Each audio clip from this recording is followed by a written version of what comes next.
Back in the fur shed. This is the Trapping Today podcast, and I am your host, Jeremiah Wood. The podcast is brought to you by Kaatz Brothers Lures. This is Kyle with Kaatz Brothers. We're the proud sponsor of the Trapping Today podcast. You can visit our website at kaatzbrothers.com. That's KAATZBROS.com. Awesome. Thanks, Kyle, for joining us. The podcast is also sponsored by Fur Harvesters Auction Company, selling wild fur. It's where the world comes to buy wild fur. Auction house run by trappers for trappers. And you can find more about them at furharvesters.com. And we'll be talking quite a bit more about them. So we won't go into that too much detail just yet. We have a lot to cover in today's episode. I'm really excited to talk fur prices and the fur market in general. And Kyle agreed to come on and give us some perspective from his viewpoint. He's done a lot in the fur market for a lot of years. So I thought it'd be great to have him come and chime in. So Kyle, I thought I'd just go over just a broad overview of the market as I see it, and then you can kind of chime in on your thoughts. That sounds good. I'll be the Andy Richter to your Conan O'Brien. Okay, so just a basic overview. We all kind of know, if you've sold fur lately, the last few years, we're in a low in the fur market, and it's been that way for quite some time. The fur market historically has always been up and down, and there are a number of different factors that have affected that. It's I don't know, Kyle, is fur a commodity? What's your view on that? Is it a commodity or not? I would say that fur kind of is a bit of a commodity, but it's not really. The world doesn't see it that way, I don't think, necessarily. Yeah.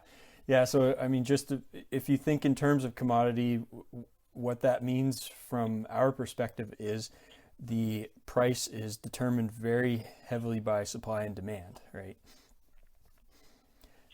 Yeah. I mean, in that we definitely see supply and demand driving the fur market now, and I think what most people sometimes overlook is that supply and demand often is the reason for something to go up in price, but it also has a reverse effect in that supply and demand can also drastically reduce the price and change the overall market. Yeah, absolutely. And then the other thing that we've seen with fur prices and the fur market in general is traditionally, back in the day, we all think back and we read back to the old writings, the old fur fishing game articles and books in the 30s and 40s. There were some pretty spectacular fur prices, even carrying into the 50s, all the way into a fur boom in the late 70s and early 80s. But those early fur prices were during a period of time when most of the consumption of wild fur was domestic. So there was a lot of people wore fur in America, and we don't see that anymore except in a few select areas, maybe parts of New York City where there's affluent people still wear fur. But for the most part, fur is just not a fashion item here anymore. So we rely on selling our fur to markets overseas like Russia, China, and Korea.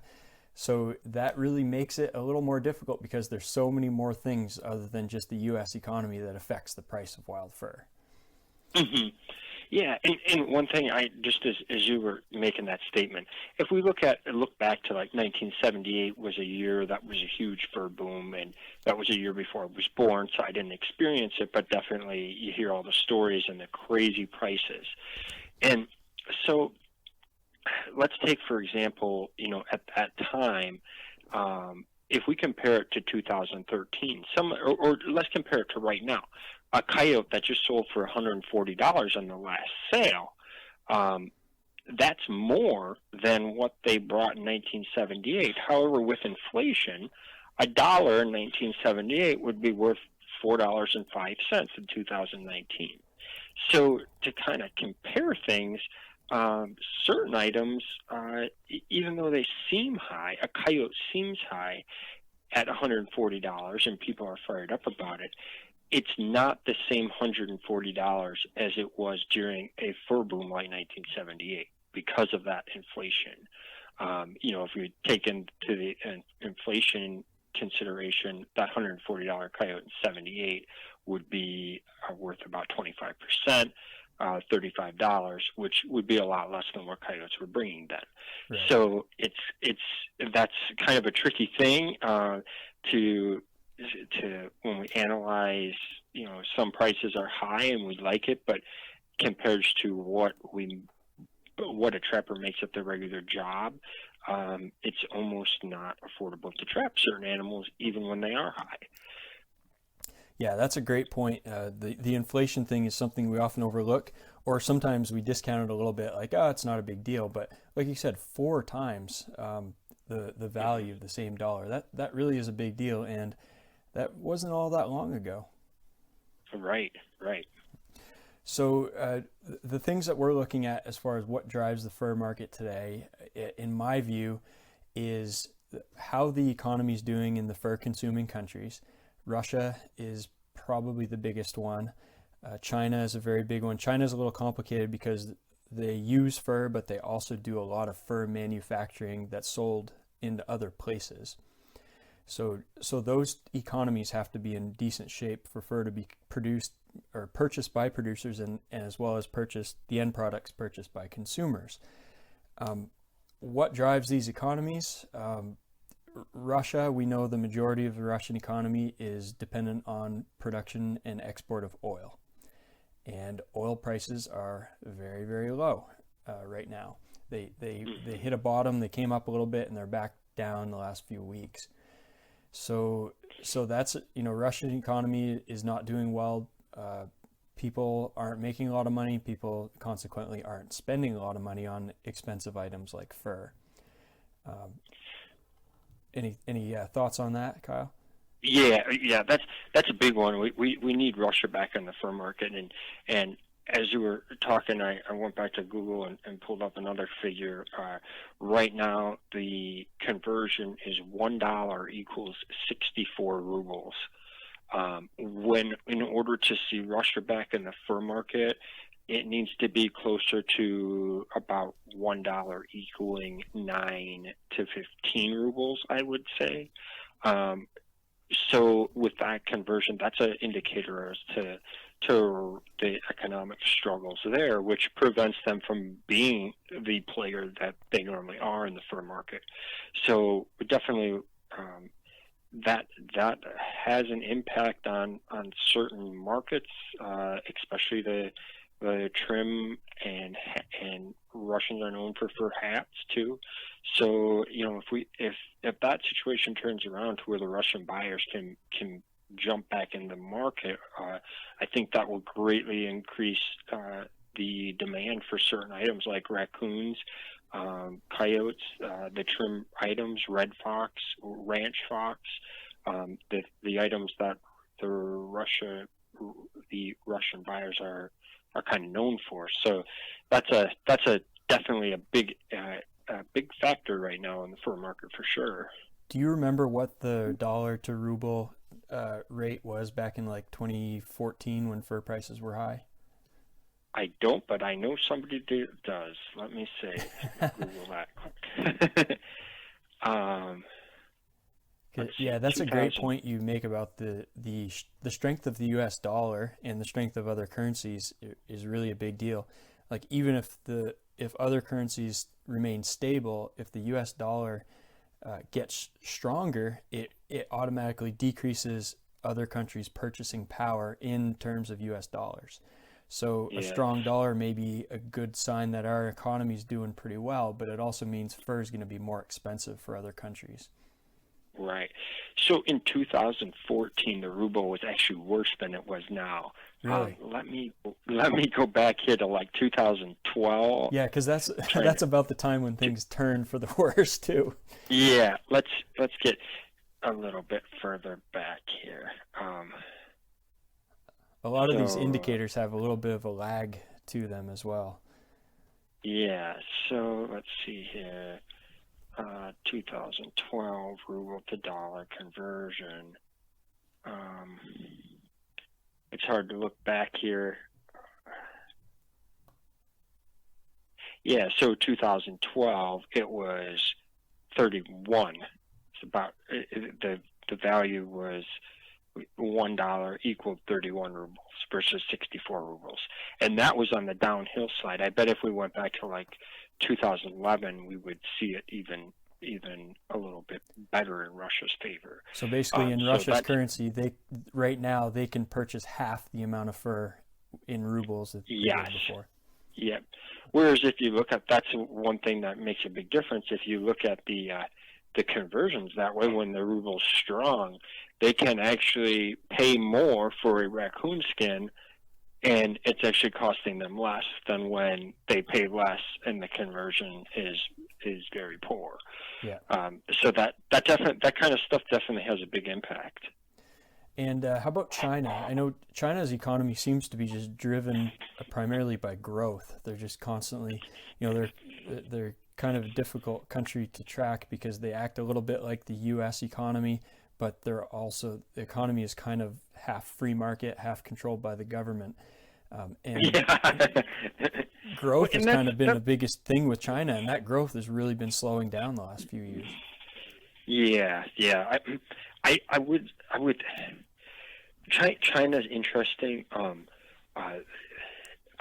trying to choose my words carefully because I don't want to get into politics too much. But when we have leadership in Washington, basically setting tariffs and stuff against China, that kind of stuff, does it have a direct impact? Not necessarily, other than it can cause for some tensions, which at times does translate to, if you alienate buyers, they're going to say, you know what, I'm not going there to buy fur this year. Yeah. So I do know some of that plays into the China's willingness to buy things, because everybody, no matter where you live in the world, I would say most of us have more in common than we have in different. And with that being said, if you hurt people's feelings or are rude to them, they're going to probably shy away from certain things. And I can't help but think that maybe has played into the fur market in certain instances. Not a huge, large factor, but when we're trying to recover, I think every little thing does add up. So we definitely need to make sure we're, as a government, as a country, that we have good relations with people that want to do business with us and open the doors to free trade, because that's what really strengthens the market. Yeah, unfortunately, we are so dependent on that international market that the little tiny bit of the economy that's the fur industry could get bounced around pretty easily in the midst of everything else that's going on. Yeah, yep. So one other big factor, so we talk about supply and demand, the fur consuming countries, but you may have a better number than I do, you probably do, but I've seen in various places somewhere around 80% of the fur that's produced in the world is ranch fur. And right. Back in the days when I think we as trappers all have kind of a mixed relationship with the ranch fur industry. I mean, the way I see it, it's obvious that ranch fur has taken over the market share that used to be primarily wild fur. Like back in the 30s and 40s, wild fur pretty much drove the market. And so when there was a shortage of fur, trappers tended to benefit. Now, at the same time, we're kind of at the mercy of the ranch market. But if it wasn't for the ranch fur market, we may not have much of a fur market at all. So what are your thoughts on that? Right. Yeah. So there's a few different ways to look at it. And we talked about commodities and to make the comparison. I would say to a degree, ranch mink are like the Dow Jones of the fur market. And is that something that happened purposely? probably not. It was just fashion and the buyers and the way it worked out, as you stated. Years ago, ranch fur was not as prevalent because it was something kind of new, and over the last few decades, there was a lot of interest in ranch fur, so naturally production grew. And I think at the peak here a few years ago, when ranch mink were averaging up over $100, the estimated production was somewhere in the neighborhood of like 100 million, 90 million roughly. But I don't know that anybody can put an exact figure on it. Yeah. But we'll use the 90 million figure. With that 90 million, we have organizations like the International Fur Trade Federation, Fur Commission USA, organizations that are funded largely from ranch mink, and they also do a lot on legislative issues like the LA fur ban, New York fur ban. Groups like that are fighting hard, and they're representing the fur industry when they're doing those things. So naturally, trappers benefit from that. So now, with that being said, one of the problems I see is this year, these recent sales, the mink have not sold well at all. There's been some good clearances, but the averages are way, way down. And then production, I've heard that the estimate could be as low as like 27 million this year. Wow. So possibly a quarter of what it was. Yeah. So if you look at that figure, that's going to affect revenues to those different organizations and groups.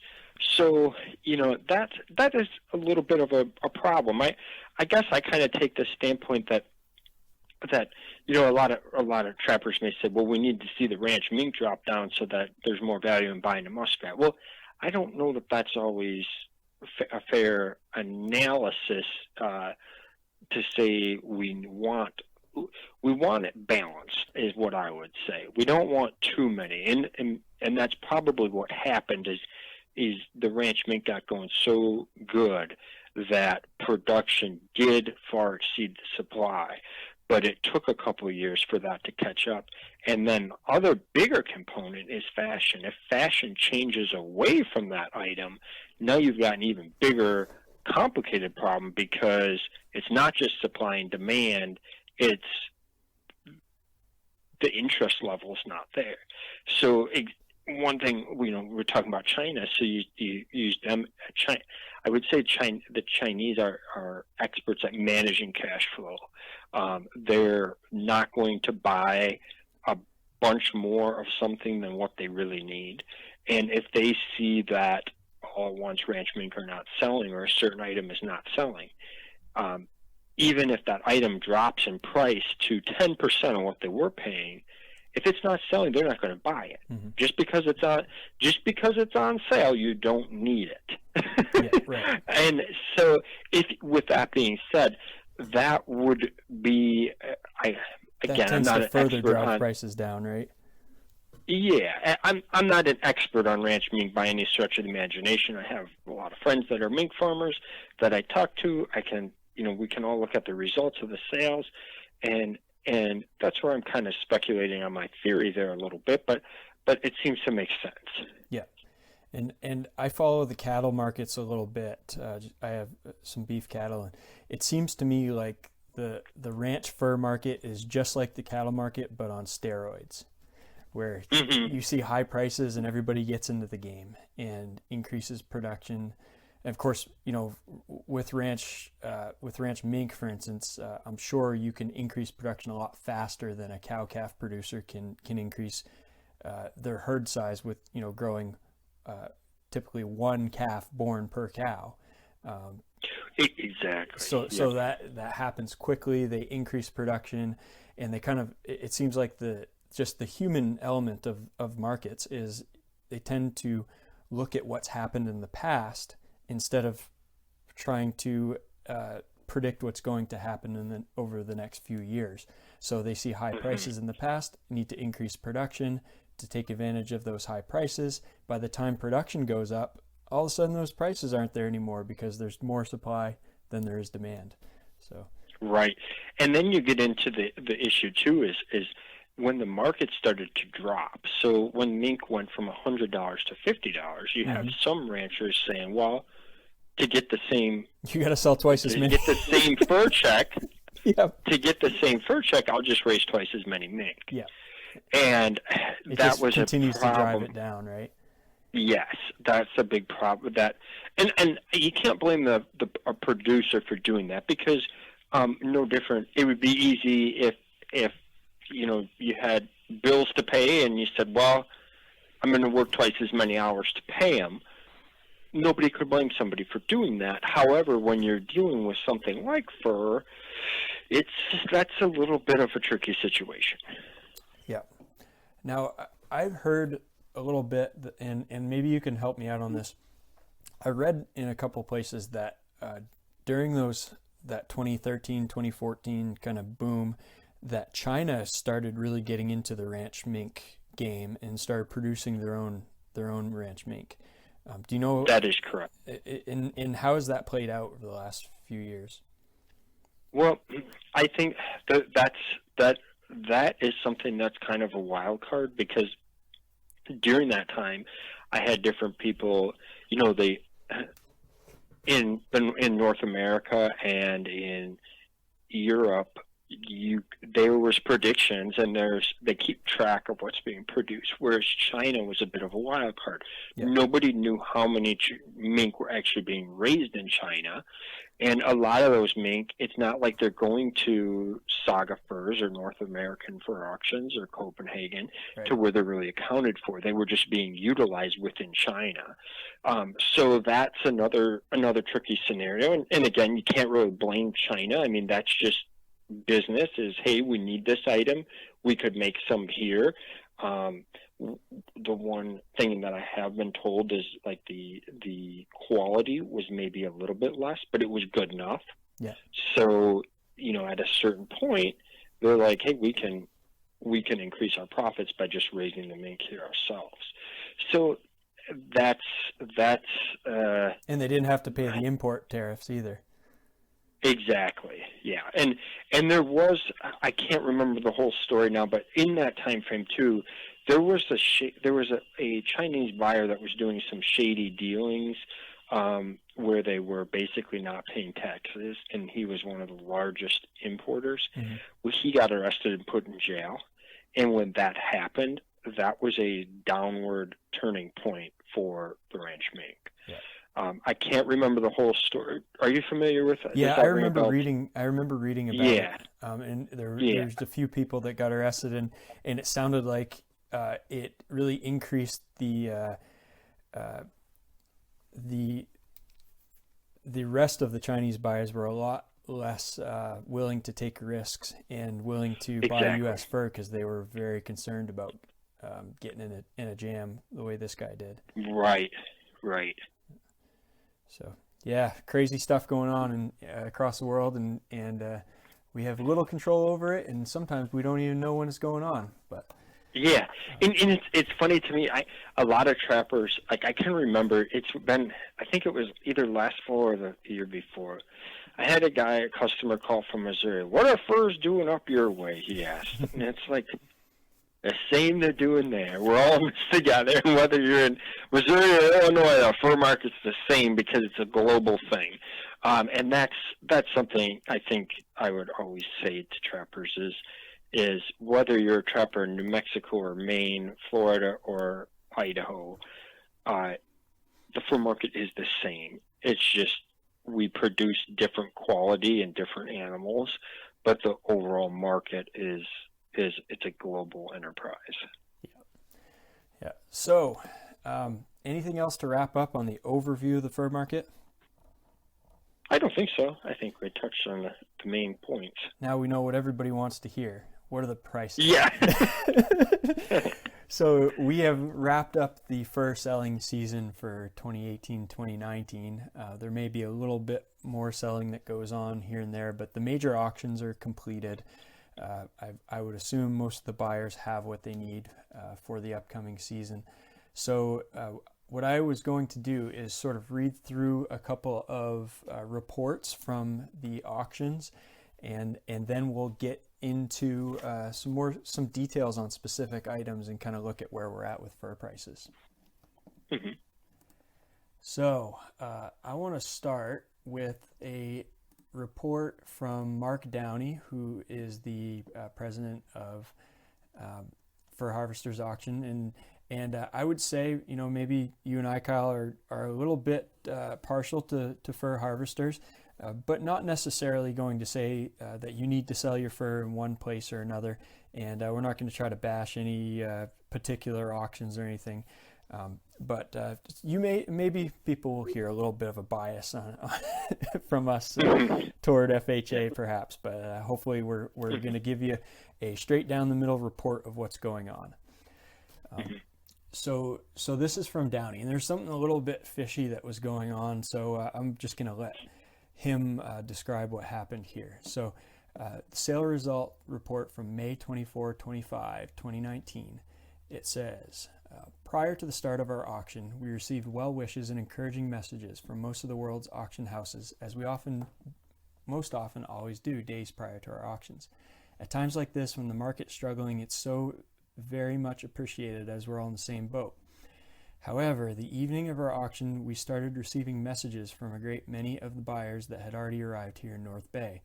The message was the same, a document released from a competitor stating that their offering the morning of May 23rd had increased on several species.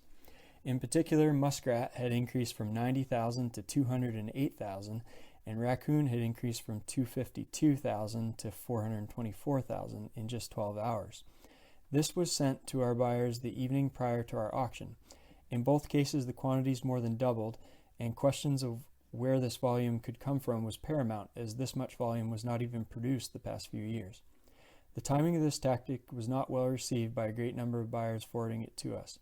However, the morning of the 25th began the Beaver sale, and when we concluded, we realized an increase of over 30% over our March auction in Finland. Muskrat price levels increased with very strong clearances. Our Coyote auction surpassed March levels, and we succeeded in hitting a top of $140 once again for eastern coyotes. Wolves, wolverine, taxidermy items sold extremely well. Lynx, cats, and marten are being sold next month in Finland on June 10th. We're going to go over that a little bit here shortly. Our auction house is proud to announce we received the vast majority of the total Lynx cats harvested in the top 7 western states for 2019. Our collection 96% fresh. He talks a little bit more about the collection. We continue to see ranch mink levels fall in both price and production levels. Next year's North American ranch mink crop is felt to come in at around 2.5 million. This was the type of volume American Legend was doing at the end. Wild fur has started to show signs of recovery on many species, and this was evident in our record numbers of new buyers attending this sale, in particular close to 30 Chinese buyers. This was a direct result of our 2019 tours through northern China. In closing, we wish to sincerely thank all those who attended our auction. As well, we wish our competition to our south a good sale in the days to come. As we mentioned earlier, we're all in the same boat. And then he goes on to say, Fur Harvesters Auction was built and stands on integrity. Integrity in the way we treat our shippers, integrity in the way we treat our buyers, integrity in the grading of our wild fur assortments.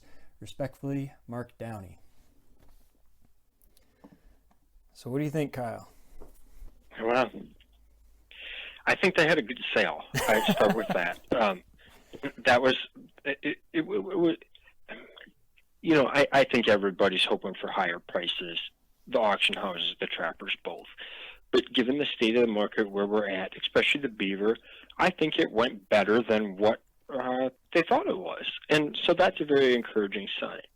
Now, to offer some speculation on the, I'm not afraid to say, to clarify, what he's talking about there is right before the sale.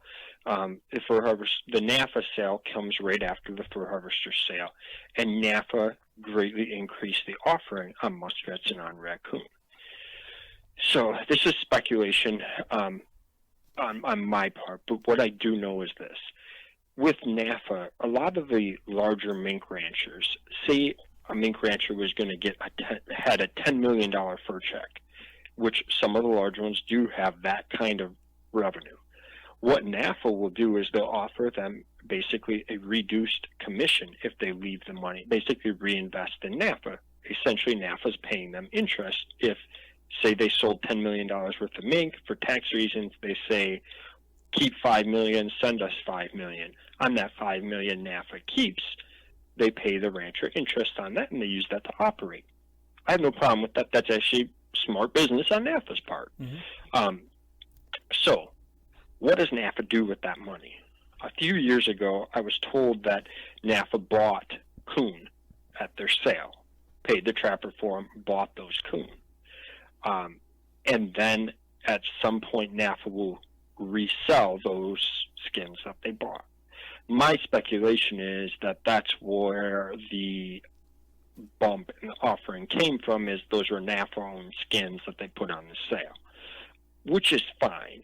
It's just a little bit unfortunate that the timing of when they changed the offering was such that it threw red flags to buyers, because that not only affects fur harvesters, it also affects NAFA, because a lot of the buyers go from auction to auction. They start at in May, fur harvesters was first, then they'd go to NAFA, then they'd go over to Helsinki. That's how it works. So, I think Mark's statement there is really well said and very classy in just stating how things happen. And I think he touches on the key point in that we're all in this together. And with my explanation, I am in no means bashing NAFA. I'm simply saying I am being a little critical of the timing, because that affects everybody. You don't want, to make the decision to sell those extra skins that were NAFA owned. You could have made that decision a little bit earlier so that the buyers were aware of what was available on the market. With that being said, I still think, fur harvesters had a good sale on muskrats and raccoon in light of those additional skins coming on the market. And really, NAFA didn't have that bad of a sale either. I mean, NAFA had, I think, overall NAFA sale was very comparable to fur harvesters for the most part. I would say it was. I think both sales, maybe with the exception of wild red fox and mink, which I think we'll get into we'll get into some here in a minute. Yeah, I think overall, what I would pull a couple things out of this. Number one, there's a lot of fur hanging around in places that has been produced over the past several years that has not found an ultimate home. So it's always possible that this fur pops up from different places. Number two, business is business. And the way this happened, it was unfortunate, but I think, we're probably all better off just to give everyone the benefit of the doubt and just move on. I mean, like you said, right. We're all in this together, and it was unfortunate, but that stuff happens once in a while. Not a big deal. I think they handled it well. And go ahead. And ultimately, if NAFA did have those skins that they were holding, we want them to get those skins sold. Oh, absolutely. To me, that's the positive. Get them out on the market. Get them put into garments, and get them moving down the supply line, because that's what keeps the whole thing going. Yeah, and I think that really a lot of people are upset when their fur doesn't sell, but a lot of people are upset when their fur gets low prices. And I think we don't often think of it in terms of the auction house's perspective, where they're stuck in between two competing interests, where they have to try to get the best price, but they also have to move fur, because every time they hold back fur and it doesn't sell, it's going to just add and add to the supply, and it just kind of pushes things down the road. Right. So it's a tough position. The auction houses, if they don't sell something, they don't get paid either. And they need the money to market. They need the money for staff. They need the money to keep things going. And naturally, as Mark stated, in that we're all in this together, and with lower fur prices, they see lower revenues too. So they have to be very cautious in their marketing, and it's kind of a vicious circle at times when it's during the challenging years, because like you say. I mean, they need the money just like the trapper or the rancher does. Yeah, absolutely.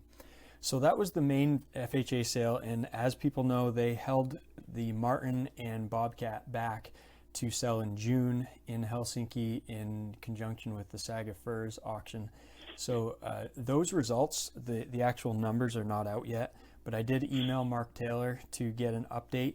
And most of you guys have heard from Mark. He was on episode 61 of the podcast, and he talked about fur grading and the auction process. So Mark just sent me this message to give you guys an update. He said, just returned to work today from Helsinki.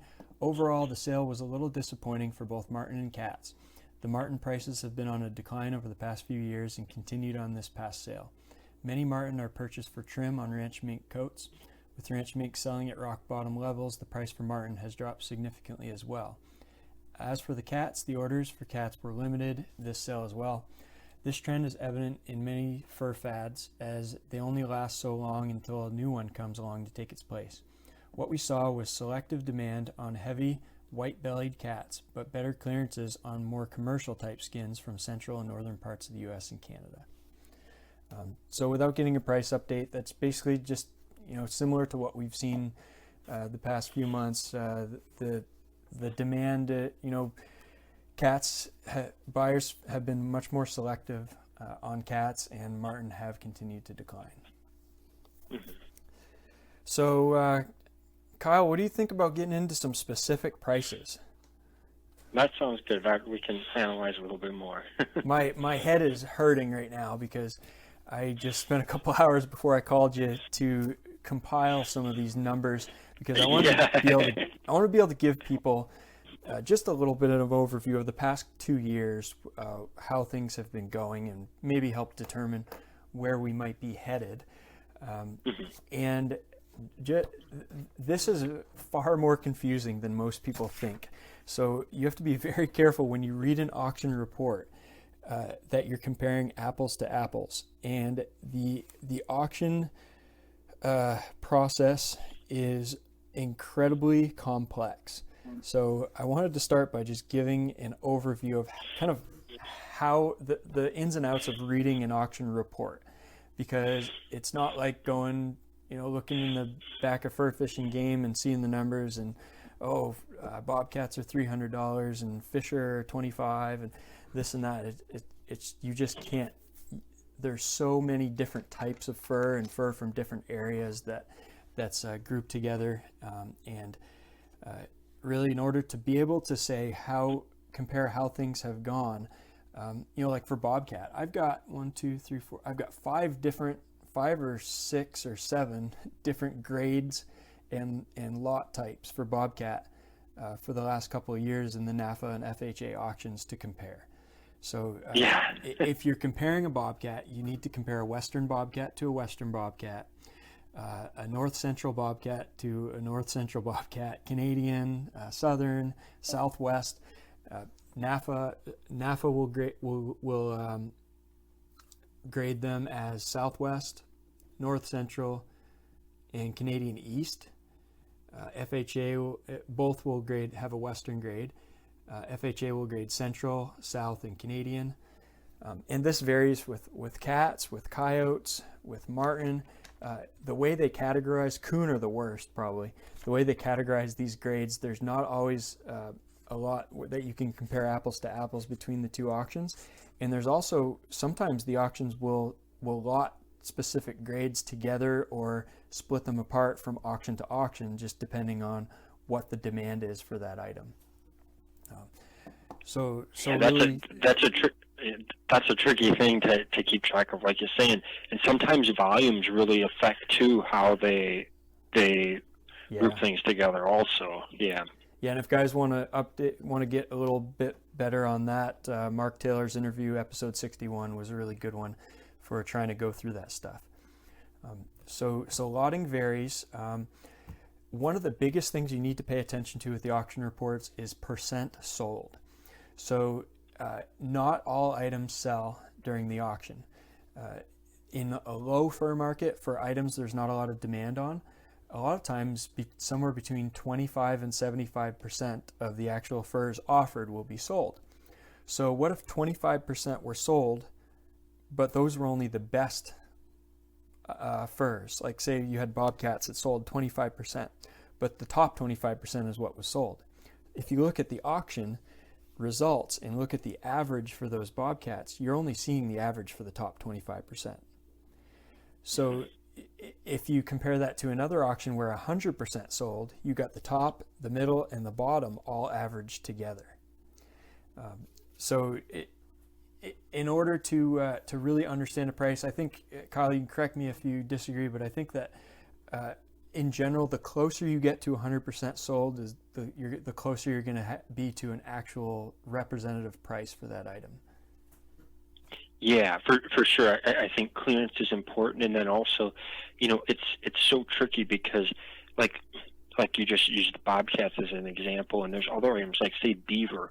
If you take a northern range heavy beaver versus a hatter type southern beaver, even though they're both called beaver, they're essentially two different markets, and so you can have market trends within the same animal. In some years, we've seen it where the very heavy shearing type beaver have seen very weak markets, and the hatters have been high, to the point that the market is actually demanding an inferior quality beaver. So it is very tough to analyze things. Like you said, it's very tricky, and then the grading process as a whole, that's something a lot of trappers sometimes don't understand, because until you travel, like for me, I didn't really understand fur grading until I started trapping a lot of other places, and then you could start to see, wait a second, this Mississippi coon does not look like the raccoons I'm used to catching. Yeah. And then then you start to see there's a great difference in the different grades and sections of certain items. So yeah, I mean, to really get an indication, you have to you kind of have to analyze the clearances and then look at what is actually selling, because like you said, sometimes it's the top 25%, the very best heavy bobcats, for example, and then other times it's the inferior, lower quality, depending on what they're using. Yep. The buyer finds more value in paying less for a cheaper skin. So it's basically just what the auction house determines is what they need to get for that item, and then how that compares with what the buyer thinks it's worth, really. Mm-hmm.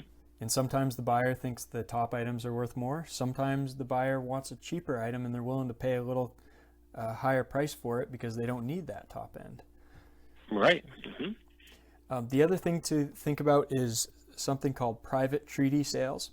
So the PT sales are basically when the auction process takes place, there's a certain number of furs that are not sold. After the auction is completed, oftentimes the auction house will offer those furs at private treaty. And basically, that's just like an agreed upon amount. Kind of, I don't know, would you compare it to like a tag sale or a yard sale? I mean, basically they open up the store and say, this is what we got to have, and people will pick up what they still need after the auction's done. Yeah, basically before the auctions, before the auction even happens, naturally when they get the grading complete and they finish the catalog, they put a value on every single lot. And so a lot of times if you listen to either NAFA or fur harvesters, they start their bidding in relation to the value of the lot. And a lot of times, depending on the item and their feelings for the market, say they have an item valued at $100, and the buyers want to pay $90, a lot of times they'll take the $90 or start the bidding at the $90. And then there's other items, if they feel the market's climbing, they're not going to go below the valuation. So with that being said, that valuation, if after the sale, if the buyer comes back and said, hey, I'd be interested in this lot, I think generally speaking, they will try to sell it at their pre-auction valuation. If they can get that, they go ahead and sell a private treaty. And I think if their feelings are that, maybe the market is declining on a certain item, then they probably will maybe come off their valuation by a few dollars or a small percentage just to get the item moved. So but yeah, private treaty sales, I think, especially in the more recent times where we have not necessarily seen 100% clearances on everything, I think a lot of buyers do come back, and both auction houses have been able to move things private treaty after the sales. Yeah, and sometimes if the private treaty sales may or may not be incorporated into the averages that you see in the report.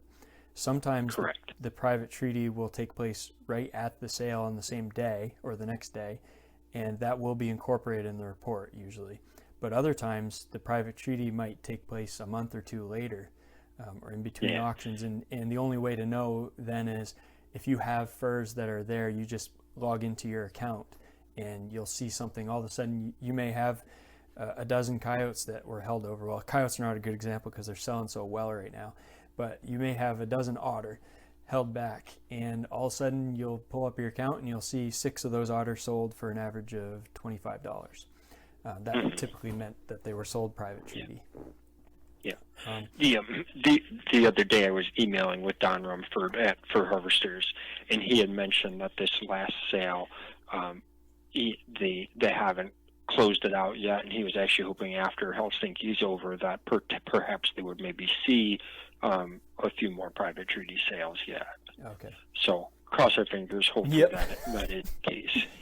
Another thing is terminology. So there's a few items that are listed as a specific type of item or specific term that are not what trappers would call those.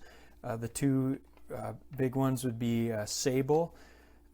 On the auction report, if you see sable, they're referring to marten, but a lot of the Russian buyers call marten sable. That's what they call them in Russia. So they'll have them listed as sable for consistency with what the buyer is looking for.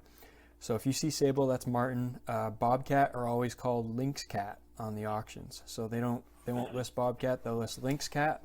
Lynx cat are bobcats, and lynx are lynx. So there may be a few others there, but that's one thing to watch. The grading, we talked about grading terminology. Just make sure you're consistent with what the grades are when you look at prices. Another thing is ignore the top lots. I never report top lots. The auction companies always report what the top lot was, and that seems to be, to me, is more of a marketing strategy than it is. It's like seeing someone who won the lottery and it gets everybody excited about playing the lottery, right? The top lot is a very small percentage of the overall sale. A lot of times it is the best selection of skins, but a lot of times their fur buyers will pay more than the top lot is worth in order to get their name and their certificate as a top lot buyer. That's kind of a good advertisement for the buyers. So the top lot, I don't even consider it when I'm looking at auction results. And then the other thing, the auction has an 11% commission, both auction houses, unless you're part of a special program that you can buy into. But generally when you see these prices, they do not include the 11% deduction for commission, as well as any drumming fees or CITES tag fees for otter and bobcat. And then finally, we are reporting all prices in US dollars. So our friends to the north in Canada will have to convert those numbers. Anything else on the interpreting the auction results, Kyle? No, I think you pretty much covered it.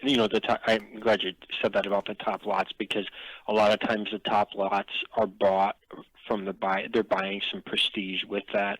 The auction houses generally, will show pictures of a person with that top lot, and that's kind of a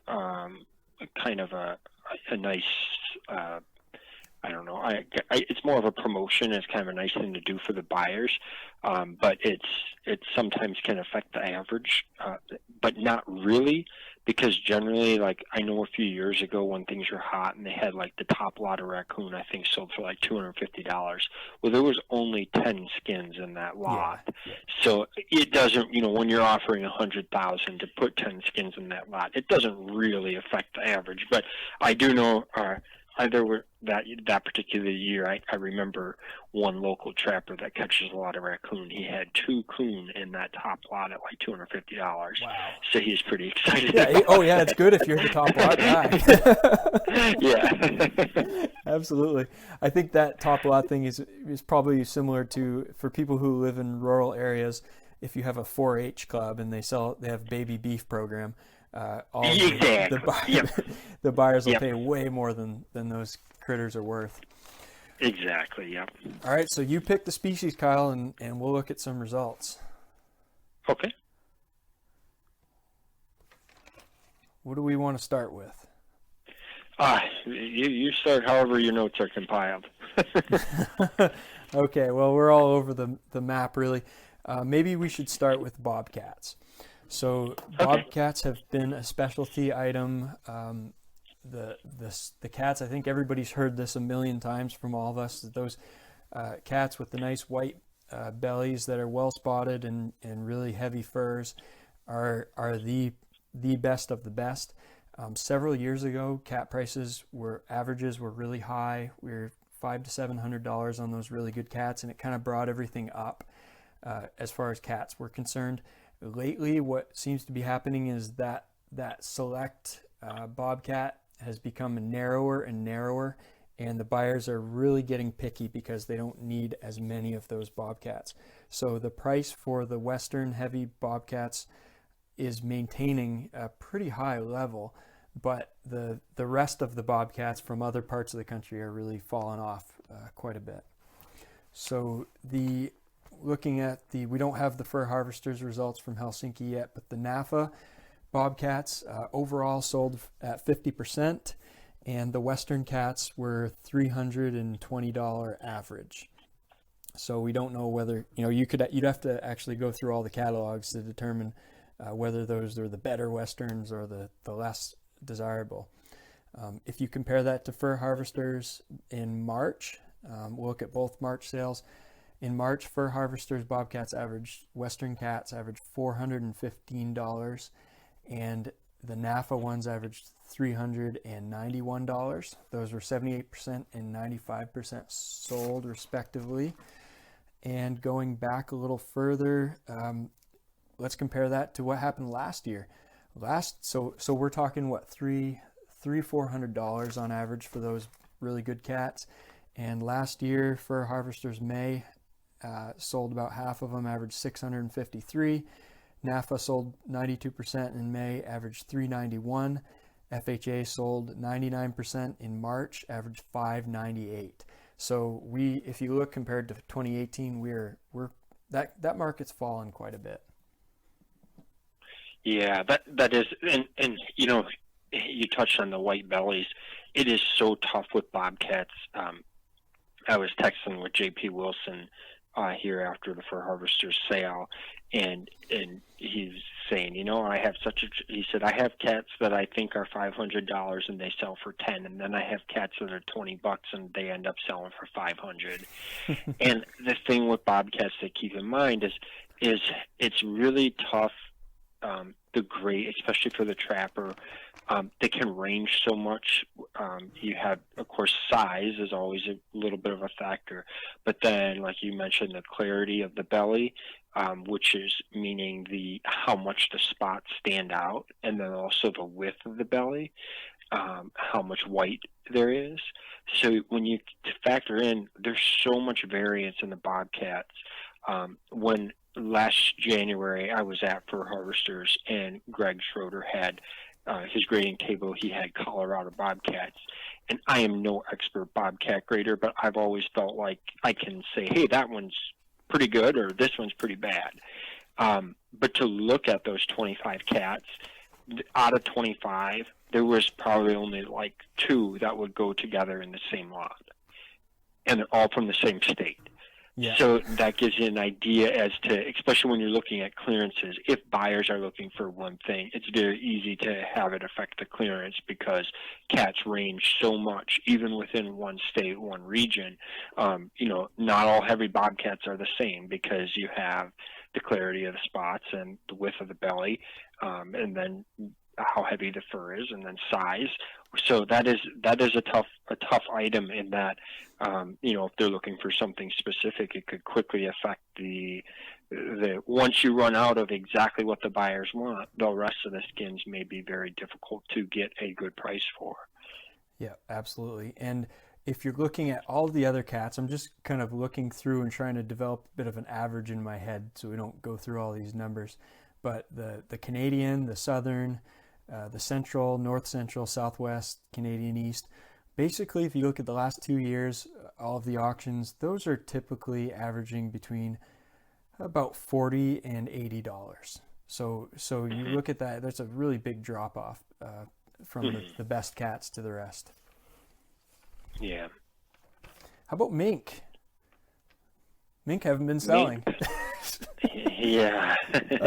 So we're talking wild mink. That's just, I think, a real good example of the reflection of the ranch mink market. If you can get cheap ranch mink, you're not going to buy wild mink. So the last 3 auctions, no sale, no sale, no sale. NAFA March 2019, they sold 35% for $9.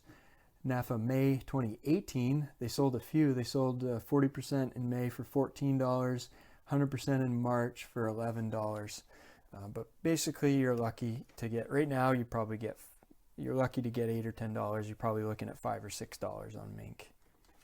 Yeah, the mink market is tough, and like the mink, I briefly mentioned it, the wild mink deal and the wild red fox, the two items. You could probably do red fox next because their results are about as equally depressing. Red fox, no sale, no sale. Fur harvesters sold a few in March of this year. The northern red fox, they got about $16.50. They sold some easterns for $23, westerns for $11, half sold for $11.42. And last year was a little better. Fox have fallen off for sure. Fur harvester, NAFA didn't sell fox for the most part last year. Fur harvesters, it looks like they sold about half of them last May, and they ranged from $7 to $29. And in March, they ranged from $9 to $28, just depending. Those northern foxes seem to get the better prices, followed by the easterns, and then everything else is quite a ways back. Otter, you remember the good old days of Otter bringing big money? Yeah, I do remember selling otter for $220. So otter are one of those animals, just like mink and muskrat. They're pretty much one grade. I mean, they, as far as regions, they don't split out. They're very similar. Otter pelts are very similar geographically, and in terms of what they look like and the market that wants them. So yeah, the one thing with otter that I will say is otter in the south are generally paler, and otter in the north get a lot darker. So you do have a coloration difference there. There is a difference in fur quality, but yeah, you're right. There's not generally as big of a variance in price between a southern otter and a northern otter like there would be in the bobcats or the fox or the coyotes. So the last few auctions for otter, we have 77% sold at $20. No sale, no sale. 66% sold at $20. No sale. And back to last year, 72% at $25, 85% at $31. So $20, $30 on otter if you can sell them. Yeah. What's next? How about, coons? Boy, coons have so many different grades and varieties. What do you think about the coon market in general, where it's been and where it's going? I would say my immediate thought is I think the coon market's better than where anybody thought it would be a couple years ago. So that's encouraging. I do think as coyotes have gotten higher, some of the different manufacturers have turned to using Raccoon for trim, so that has helped the market, especially with the heavies. So I would say that the Raccoon market is actually encouraging. I think we will hopefully see some advances this fall, but by advances, I wouldn't think that we're going to see like huge increases, but if we saw even 5 or 10% increase in high clearances, to me that's a very good sign. So that's what I would say I'm hopeful, especially after these last two sales. I thought the coon were the little bit I listened to the sale when they were selling coon, it does seem like there's buyer interest, and so that's an encouraging thing. Yeah, coons are moving. So when the prices, a few years back, when the prices were pretty good and they started dropping, a lot of auctions you'd go through and they wouldn't sell any of the coons. And I think the auction houses were hoping to hold off for better prices. And then, of course, the market continued to be flooded with these low-value coons, and there was all this backlog of coons in freezers everywhere. And now it seems like we're working our way through that at a lower price, but it looks like the last 2 years we're between 50 and 100% clearance of coons at most auctions. So yeah, yep, that's been encouraging. And just for comparison, we'll look at Canadian coon because they're pretty standard in the reports. Generally, the FHA auction, Canadian coon got $10. The NAFA auction, they got $9.67. Before that, $8.86, $9.87. Going back to last year, we were anywhere between $4.41 to $10.45 for those Canadian coon. So it bounced around a little bit, but in general we're somewhere between $8 and $10 on those. When you get into the better coons, there's a few cases where you see some better averages, like the West North Central, the Western Heavy coons, West North NAFA for harvesters grade call them a little bit different, but these West North coons, like from NAFA for instance, they're approaching $17-18 in the last few sales, so that's pretty good. The Eastern coons, they're just not a good coon. You're anywhere between $4 and $5 in general, with a few lower than that and a few higher. What do you know? Like what your Illinois coon tend to grade into? Yeah, that's a good question. That's what I was just going to say. Like, so them better end heavy coon. A lot of those coon that are selling for those averages would be from like the Dakotas to Wisconsin. Minnesota produces a lot of heavy, nice coon.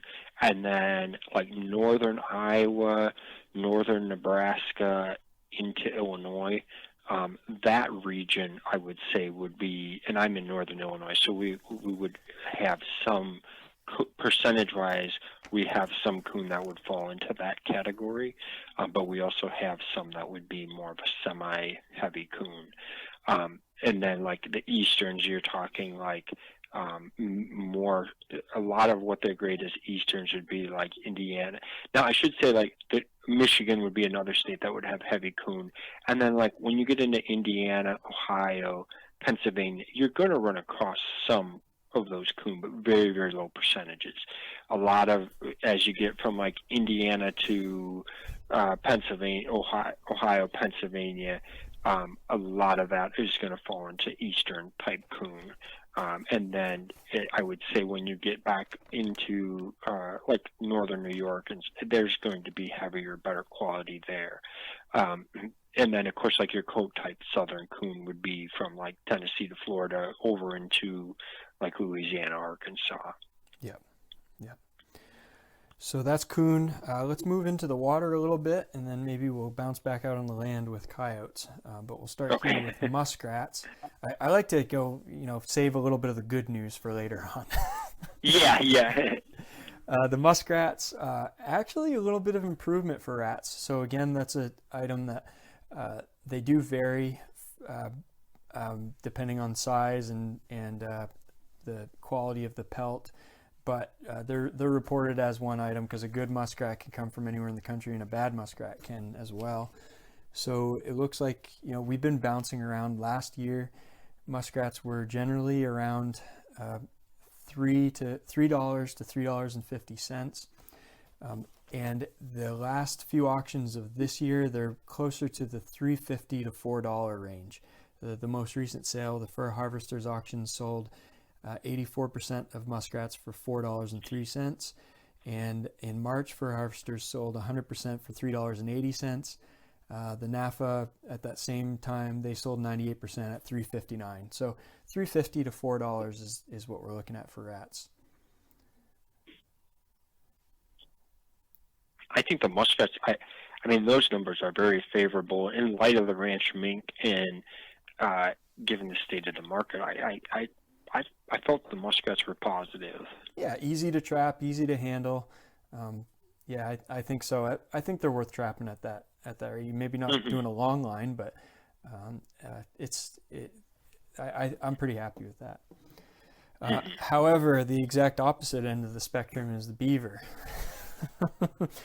So you talked about the Hatter beaver market.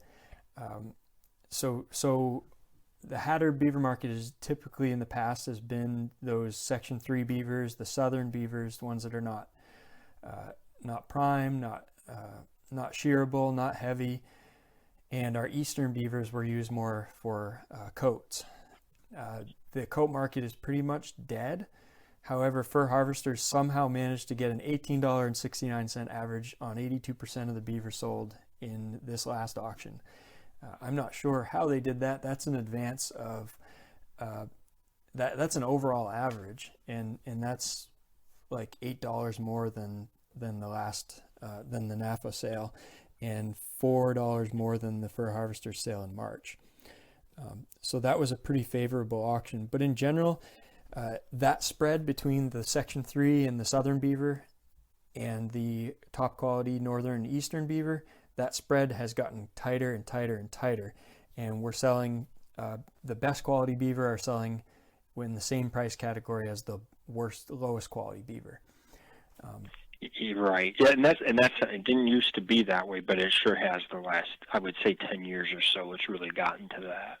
Yeah, prior to that, I remember, $25 to $30 was a really good average on beaver up here for the beaver that we trap. And when, we were getting $40, $45 in 2013, 2014, when that little spike happened. But lately, $10 to $13 has been about it. So. Right.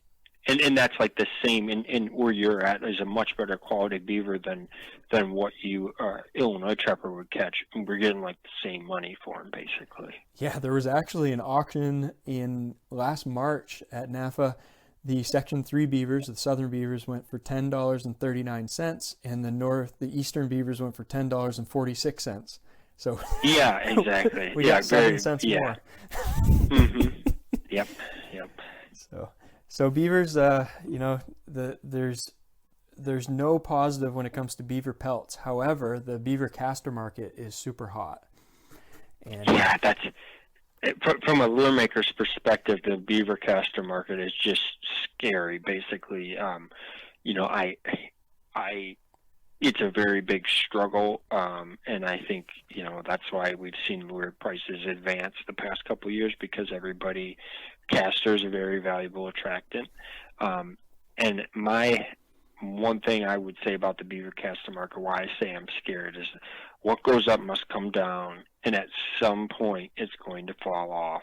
I mean, it may be a while yet, but I mean, when I start hearing talk of once $90 and $100 castor, I mean, that's crazy. Like, to think that you can catch a spring beaver that has, I have very rarely, but I have caught beaver that had 1 pound casters in them before. That's a very, very small percentage, like a 3 out of my whole career, I think.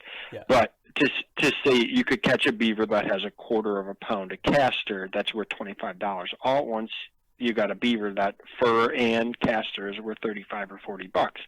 That's pretty good. That's pretty good for a beaver. Yes. Yeah, absolutely. It's sad though, because you can take the castor out in about 2 minutes and have it all nice and cleaned up, and it takes it takes me a lot longer than that to put up a beaver pelt. Yeah, yeah. But anyway, it's interesting. The castor market at Fur Harvesters March 2019 auction, the castors graded in number 1, 2, and 3, 1 being the best. The 1 castor went for $80 a pound, 2 $70, 3 $60. So that's probably as high as we've ever seen it in that auction market, would you say? Yeah, and those are phenomenal numbers. And the thing is, it really squeezes a lure maker, but I'm guessing the perfume and the flavoring buyers are able to pay a little bit more for the castor than the lure maker is. Exactly. Yep, that's for sure. All right, so I'm going to throw out a couple of. I want to give our friends to the north a little bit on Lynx really quick. I remember when Lynx were averaging $200, and sadly, they've been between $60 and $70 pretty consistently over the past 2 years. The Fur Harvesters auction this past month, Lynx averaged $114.52 with 70% sold. So there was a little bump in the Lynx market. That's great news, but it's hard to tell whether that's going to be able to sustain itself, or if that's going to go back down. And then marten have gone down continually. Just last year, we had a NAFA auction last March where 100% of marten sold. Semi-heavy marten averaged $57 and heavy marten averaged $87. And now we're down to, the semis are averaging around $30 to $40, and the heavies are averaging $50 to $60, and we may be a little lower than that in this most recent auction. So that's a tough one. Fisher are tough as well, and Fisher did basically the last 4 auctions. Fisher only sold in 2 of the 4. They sold at levels about a little over 50% for anywhere between $25 and $40. The skunk guys, I'll go through skunk, and I want to ask you about essence. Skunk we're selling basically 85 to 100% for around $5. And what do you know about the market for skunk essence? Well, we've been paying, we bumped our price up a little bit this year. We've been offering $18 an ounce, and I think we're probably paying a little bit on the high side. I think there's probably some lure makers that would maybe even pay slightly more. But the skunk essence market is strong for sure. And so, if you can get $5 for the skin, there's a lot of skunks that will also produce $4 or $5 worth of essence there as well. Yeah, and I think for those of you who don't know, Kyle made a video a few years back on skunks. What's that called? The best investment you'll ever make? Yeah, the best skunk's the best investment you ever make, and kind of the reasoning for that video was to show people how easy it is to collect skunk essence. And as a whole, generally speaking, the essence is worth more than the fur most of the time. Yeah. Yeah, so guys that catch a lot of skunks, that's definitely a good market. It's pretty easy if you check out Kyle's video on how to extract that. That's a pretty good deal. Now, finally, why don't we finish up with coyotes? So, what's your thoughts on the coyote market in general? Oh, that's definitely the brightest spot. It kind of amazes me in a sense, but that's something that, a lot of the coyotes are being used on the Canada Goose type coats where it's a trim hood. You see them all over TV. A lot of people would overlook it as being a fur coat because it's just trim around the hood essentially. And so that is, I think that style or coat, and they use coyotes, it's really pushed that market strong. And now, it's not just the Western coyotes. There's a lot of Midwestern, Eastern coyotes that are selling really strong too. So that is one definite positive thing. And hopefully that trend continues for a little while, because it's an animal that requires so much equipment and cost to produce is high on a coyote. It's nice to see them at a good profitable level for the trapper. Yeah, absolutely. And that's another case of a trend, a fad that hopefully will continue. But in 2 years, we never know. It could be gone. So we ought to take advantage of it while we can. Those Canada Goose parkas are selling for like $800. And what seems to be happening is as those have increased in popularity, there's other companies that are making a more affordable hood trimmed parka that at a lower price than Canada Goose, but they can't pay $100 for a Western heavy coyote, so they're buying up those lower quality coyotes, and that seems to be bringing the prices of those up as well. So right, and that's also where that style where they've started using some raccoons. I watched a YouTube video with Guy Grunwald from Grunwald Fur and Wool, and he had come back from China, and he shows in that video it looks like a Canada Goose type coat with a raccoon trim. He bought one in China for $100. Right. So that's a very affordable coat, a very affordable coat that uses fur. So that's definitely helpful. And I think, hopefully, like I say, we hope the coyote market stays strong, but inevitably fashion will change and something will happen, and then we'll see another item pop up as being the substitutes that come in could be just as popular as the original. I mean, Canada Goose has a really strong brand right now, and they're very popular. But I just, they're a publicly traded company, and so you can follow their stock price, GOOS on the stock. That's a ticker symbol, and they actually just reported a little bit of a slowdown in growth. The company's still making money and they're still growing, but the stock had kind of priced in a really high rate of growth. And at the last earnings report, I think it was a couple weeks ago, the stock price dropped like 30 or 40%. It started to climb back up, but it's just an indicator. It's just a reminder that none of these, you can never take this stuff for granted. Right. So those Western. Oh, sorry. Go ahead, Kyle. That's when you say take it for granted. It's kind of the coyote market to me right now is kind of like when the otter got hot around 2000, early 2000s. Don't expect it to last forever, but we sure hope it lasts a few more years. Absolutely. So the Fur Harvesters May auction for Western heavy coyotes, they sold at 95%. All of these clearances have been very, very high the last couple of years. These items are just selling out at really high levels. They averaged $100.43 for those Western heavy coyotes, and those typically are going to come from the Northern Plains states. We talked to Garrett Volk from Volk Furs on the podcast a couple months back. He buys a bunch of those out of North Dakota, Montana, Wyoming, and there's a few other states in that general area that, and in Canada, of course, Alberta. That general area will produce a very, very high quality coyote. In March, those coyotes average $87.50. In May of last year, the Western heavy coyotes. I should go back. The Western heavy coyotes from NAFA for this year's sale was $112.84, and from March they averaged $103.69. Last year, Fur Harvesters $97.74 and $103.85. NAFA $100.94 and $105.96. So those top end coyotes are all bumping around $100 average, which is pretty incredible. And then, like you mentioned, Kyle, the drop off used to be very steep. For many years, our northeastern coyotes were averaging $20-$25, and they're not really a good quality coyote. Those have been between $40 and $60 very consistently the past few years.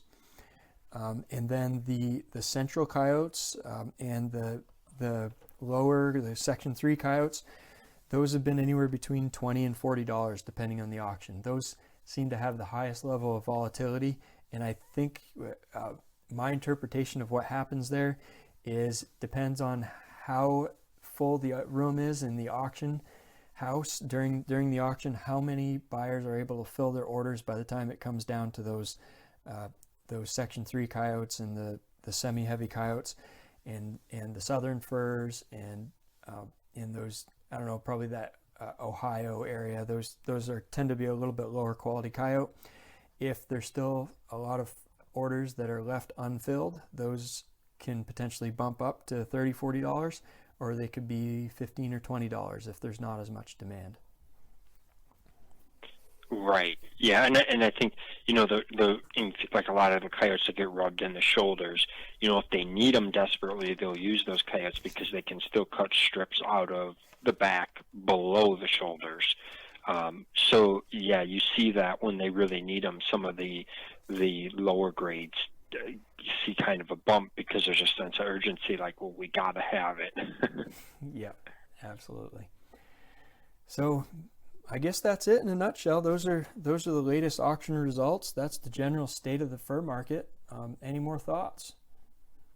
Not really. I think you covered it pretty well. I mean, overall, we're still in the lean years, but there's definitely some really positive things going on. Yeah, absolutely. Probably worth continuing to trap, I would say. Yeah, for sure. I mean, there's always the one thing about it is when the market does recover, you got to have fur to sell then. Yeah. So you got to keep going. Yeah, absolutely. All right. Well, Kyle, thanks a lot. Thanks a lot for being here, and appreciate having you on and providing a bunch of perspective. Yeah, thanks for having me again. All right. We'll catch you next time.